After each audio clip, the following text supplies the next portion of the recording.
Shalom à toutes et à tous. Cette semaine, nous étudions la paracha Teruma dans le livre de Shemot, chapitres 25 à 27. Après la révélation du Sinaï, après la voix d'Adonai, entendue par tout Israël, la Torah nous conduit vers une nouvelle étape.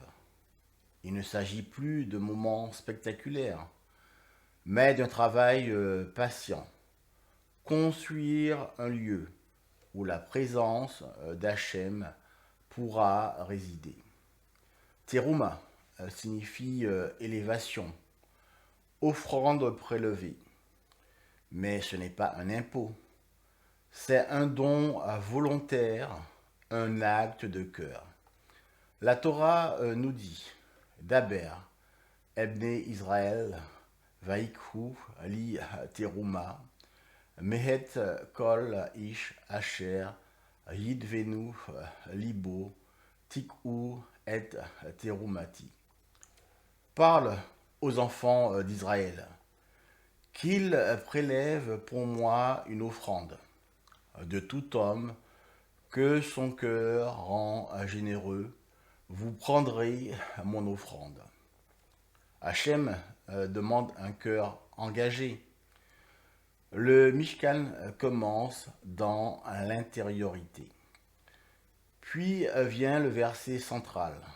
Ve'asu li migdash, ve'shakamti betoram. Ils me feront un sanctuaire et je résiderai au milieu d'eux. La Torah ne dit pas en lui, mais au milieu d'eux. La présence d'Hachem réside dans le peuple, dans chaque cœur. Dans la tradition séfarade, le Mishkan extérieur reflète le Mishkan intérieur. La maison juive devient un Mikdash, Me'at, un petit sanctuaire. Le Shabbat devient un sanctuaire dans le temps. La paracha détaille ensuite les objets sacrés, l'arche, l'aronde, qui contient les tables. Elle est en bois, recouverte d'or à l'intérieur et à l'extérieur.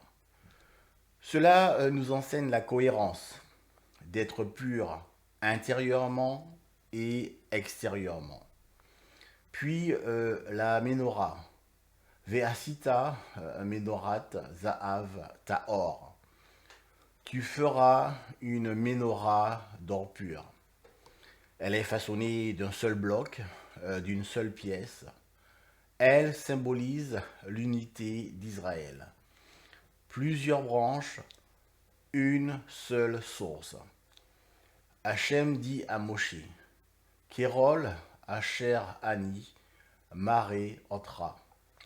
Selon tout ce que je te montre, le sanctuaire terrestre reflète un modèle céleste.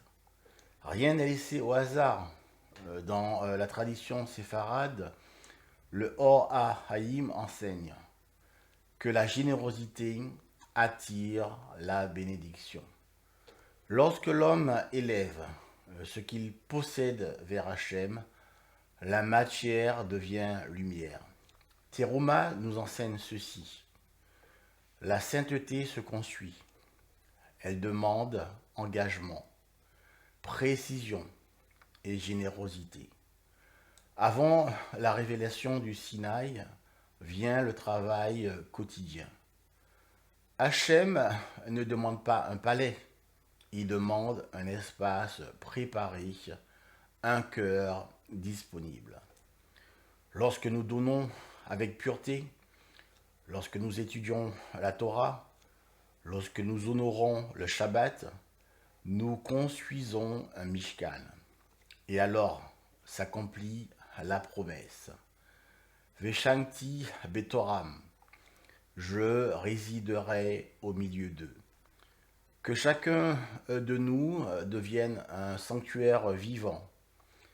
Merci de m'avoir écouté. Toda Rabba.